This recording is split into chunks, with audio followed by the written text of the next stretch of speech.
The role given to me is the role of myeloid growth factors, and that is, I think there's nothing new about myeloid growth factors that we have learned in the past, and I think it's just a repetition of the old things. But yes, as Dr. Jyoti said, uh, supportive care is very important, and as we proceed in oncology, I think the newer additions have been around targeted therapies where myeloid suppression is not very common, but chemotherapy stays in, and therefore we do find a lot of immunosuppression. There was a time when we used to be very wary of using myeloid growth factors, but as the cost of myeloid growth factors have declined and the confidence on myeloid growth factors have increased, the incidence of febrile neutropenia has drastically decreased. So let's see what is there in the offing, and so I'll just discuss about the guidelines around the use of myeloid growth factors as far as NCCN guideline goes, and then I'll discuss about Barbara Matao, please. Then I'll discuss about the molecule of MCure, that is MGRAST-M, and whether it has anything different to offer. So we know that regulation of hematopoiesis goes through common myeloid progenitor cells or through a multipotential hematopoietic stem cell, which differentiates into megakaryocytes, erythrocytes, and myeloblasts. And among the myeloblasts, neutrophils being the most common and the most important, where GCSF works.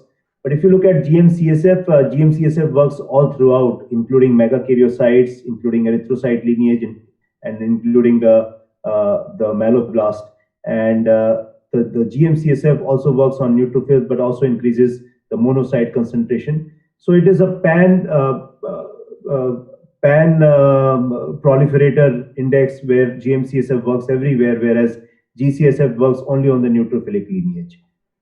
We know that the CTC criteria is very well laid out as far as hematological adverse events are concerned, and we know that there's different criteria of different grades of toxicities which we face during the chemotherapy-induced hematological adverse events, and we are quite well versed with the neutropenia and the grading of neutropenia, and we know that anything which is less than lower limit of normal up to 1500 is graded as grade 1, and the grade 2 is 1500 to 1000, and 1000 to 500 is grade 3, and anything less than 500 absolute neutrophil count is grade 4. And if this is coupled with the febrile neutropenia, it is considered a life-threatening, potentially life-threatening consequence of chemotherapy. The definition of febrile neutropenia is defined as a single temperature of more than 38.3 degree Celsius orally, or more than 38 degree Celsius for 1 hour, with a neutropenia of less than 500, or a neutrophil count, absolute neutrophil count of less than 1000, and a predicted decline of less than 500 over the next 48 hours. So I think we all, as medical oncologists, are quite well versed with that. And we know that neutropenia can result into febrile neutropenia, which can lead on to sepsis and prolonged hospital stay, and potentially is life-threatening and can cause death as well. And management of neutropenia is concerned, we always gravitate to the NCCN guidelines. So in case a patient is receiving chemotherapy which has a high potential to have neutropenia, and the potential is marked as marked as more than 20% chance of febrile neutropenia or neutropenia in severe neutropenia with a set protocol, set chemotherapy protocol. GM-CSF or GCSF is very much indicated. In case there is intermediate risk, that is 10 to 20% chance of neutropenia, the guidelines say that one should consider GCSF based on patient risk factors. But if it is low, then there is no need to use GCSF. Among the patient factors are if the patient has received prior chemotherapy or radiation therapy, has had persistent neutropenia already, there's bone marrow involvement of the tumor, or has had recent surgery or open wounds, liver or renal dysfunction is there, or the age is more than 65 years, where full chemotherapy is used, and especially in curative settings where you would not like to decrease the doses of chemotherapy so that the patient can withstand chemotherapy. In such cases, the patient should be considered, even if the risk is intermediate, one should consider use of prophylactic GCSF. In case the patient has had a neutropenic episode and one has used GCSF, and despite that the patient encountered a febrile neutropenia, then a dose reduction is warranted in the second or and future cycles. In case the patient has not received GCSF, one can continue with the same dosage and consider GCSF in the subsequent cycles. Uh, Whereas in a patient who has not had any dose limiting toxicity or neutropenic event, one can just continue with the same cycles. In case the patient does land up in neutropenia and has received GCSF and it was a short acting GCSF such as a filgrastim, one can continue using GCSF throughout the febrile neutropenia phase till the counts increase. And if the patient has received a long acting filgrastim, there's no use of giving any additional GCSF. But I think in practice, we understand that sometimes these PEG GCSF and are not preserved well, or the cold chain is broken. And we do tend to use GCSF still, even if they have received PEG GCSF and they have had a severe neutropenia. We do intend to use GCSF in that setting. So I don't really, go by this particular management guidelines, because our Indian specific guidelines should be slightly different, and that is what I feel. Um, Patients who have not received any GCSF and have had a low risk chemotherapy protocol, and the expected there's no expectation of a severe complication, one may avoid myeloid growth factors. But I think in most of the instances one would like to use it, because the cost of GCSF in our country is very, very cheap, and I think it's not very wise to keep the patient in neutropenia and waiting for a complication to occur. So one is free to use myeloid growth factors, but although the guidelines feel that if one does not anticipate any complication, one may avoid using myeloid growth factors. These are the various high-risk febrile neutropenia causing chemotherapy protocols, such as BEACOP or dose-dense chemotherapy, or dose-dense chemotherapy for bladder cancer or breast cancer. These are high risk for neutropenia. Any chemotherapy, such as which includes docetaxel, is considered as intermediate to high risk for neutropenia. Also, like chemotherapy such as triple drug combinations for colorectal cancer, such as FOLFOXIRI, or a TPF for head and neck cancer, or esophageal or stomach cancer, is also considered high risk for neutropenia, including single agent docetaxel and topotecan are also considered high risk for neutropenia. Soft tissue sarcoma protocols are also considered high risk, as is also the triple chemotherapy protocols for testicular cancer, such as TIP and VIP, are considered high risk. Other tumors, such as gemdocetaxel for occult primary or for sarcoma, are considered intermediate risk, and I think in most of the instances one would like to use GCSF. Carboplatin paclitaxel is considered intermediate risk, and sometimes we do use growth factor support in these patients, depending on the patient risk factors. And even cabazitaxel and carboplatin etoposide for small cell carcinoma, BEP, they are all considered intermediate risk.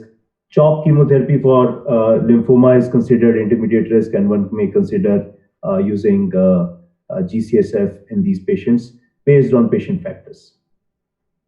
Usually, this can be given from the next day onwards, and PEG GCSF, which is pegfilgrastim, that can be given from next day, and generally it should not be used in a patient who is on a weekly regime, where it is not recommended. That means after PEG GCSF, one should not give chemotherapy for at least 12 days. There should be a gap of at least 12 days after giving PEG GCSF in the subsequent cycles of chemotherapy. Subcutaneous route is the preferred route of giving any GCSF. Now, coming to the clinical data on GM-CSF, which is one of the registration, one of the major molecules of MCure. So, as I said, that GM-CSF works on not only neutrophils but also macrophages and also dendritic cells.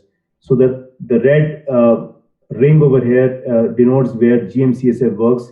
So it works not only on megakaryocytes, on erythrocytes, it works on neutrophils, eosinophil macrophages, as also myeloid-related dendritic cells and the interaction over there. So GM-CSF links innate and adaptive immunity by inducing growth and maturation of antigen presenting myeloid-derived dendritic cells as well.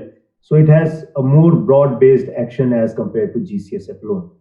So these are the differences between GCSF and GM-CSF. The GM-CSF does enhance chemotaxis and phagocytosis and antibody-dependent cellular cytotoxicity, in addition to which is in addition to what is delivered by filgrastim. It's a monomeric glycoprotein secreted by the macrophages, T cell and mast cells, and natural killer cells and endothelial cells that function as a cytokine. And the GM-CSF is called as sargramostin. And unlike G-CSF, which specifically promotes only neutrophil proliferation and maturation, GM-CSF affects many more cells, especially macrophages and eosinophils. If you look at the indications of sargramostin, it is basically meant for AML, to allow hematopoietic stem cell mobilization for autologous stem cell transplantation, for myeloid reconstitution after an autologous stem cell transplant. It is also indicated for allogenic stem cell transplant and also for delayed neutrophil recovery or graft failure after autologous or allogenic stem cell transplantation. And patients who are more than 17 years of age who have had myelosuppressive doses of radiation, in these patients it is indicated, not specifically chemotherapy-induced neutropenia in adult patients. The dose is 250 microgram per meter square. It is available as a 500 microgram vial, and generally the entire vial is used, although the dose is 250 microgram per meter square per day. So there is limited comparative data between G-CSF and GM-CSF. There's only one randomized trial directly comparing G-CSF and GM-CSF in 181 afebrile cancer patient undergoing myelosuppressive chemotherapy.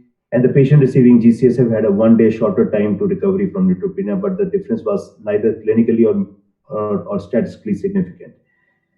So the comparative data between sargramostin and filgrastim in the treatment of chemotherapy-induced neutropenia. Well, the prospective study compared the efficacy and toxicity among the patient who received sargramostin and who received filgrastim. The results showed that they are mainly equivalent and there is interchangeable between hospitalized patients with chemotherapy-induced neutropenia. However, there is one interesting study which I find very interesting, is which is published in International Journal of Basic and Clinical Pharmacology, where the study assesses the therapeutic role of GM-CSF on augmentation of total leukocyte count and also total platelet count in cancer patients after chemotherapy. So it does show that it not only augments total leukocyte count, but also total platelet count. Many times patients who land up with chemotherapy-induced bone marrow suppression will have low platelet counts as well as low TLC count. And sometimes when we give G-CSF to them, there is further decrease in the platelet count. Whereas in this particular study, very interestingly, the total leukocyte count also increased, as also the total platelet count, which increased. So if you have biocytopenias, perhaps GM-CSF is something which can be considered. So if you look at the blue bar is the TLC before giving GM-CSF and the TLC after giving GM-CSF, we see that in almost all the 29, 30 odd patients, there was an increase in the TLC after giving the GM-CSF. But not only this, even the platelet count, the total platelet count also seemed to increase and not decrease, which is so very true with G-CSF. The total platelet count also increased in almost all the 30 odd patients in this particular study, where the total platelet count after giving MGRAST-M was better with as compared to G-CSF, as compared to what we see with G-CSF. So GM-CSF has a therapeutic role in the enhancement of not only platelet count and not only leukocyte count, but also platelet count in patients receiving cancer chemotherapy. And so the primary indications also, although does not allow us, but wherever I think one is stuck with a low platelet count in addition to low neutrophil count, this is one thing which definitely amuses me. And the route of administration is subcutaneous or IV. And this is similar between filgrastim, paclitaxel, and sargramostin. The half-life is about 3.5 hours with filgrastim, which is 60 minutes to 2.7 hours with subcutaneous route for sargramostin, and it is about 15 to 80 hours with paclitaxel. So to summarize, colony-stimulating factors have been widely evaluated and assessed, and they minimize the extent and duration of neutropenia associated with myelosuppressive cytotoxic chemotherapy or radiation therapy, and it is also used for conditions other than other than acute leukemia and myelodysplastic syndrome, and in the setting of hematopoietic stem cell transplantation. And despite their effects on neutropenia, prophylactic GCSF has not really shown to impact survival, but I think in our setting, it has definitely resulted into avoiding many hospitalizations for febrile neutropenia and shortening the duration of febrile neutropenia and enhancing or at least rapiditating the recovery of patients. With that, I thank you and over to the chairperson.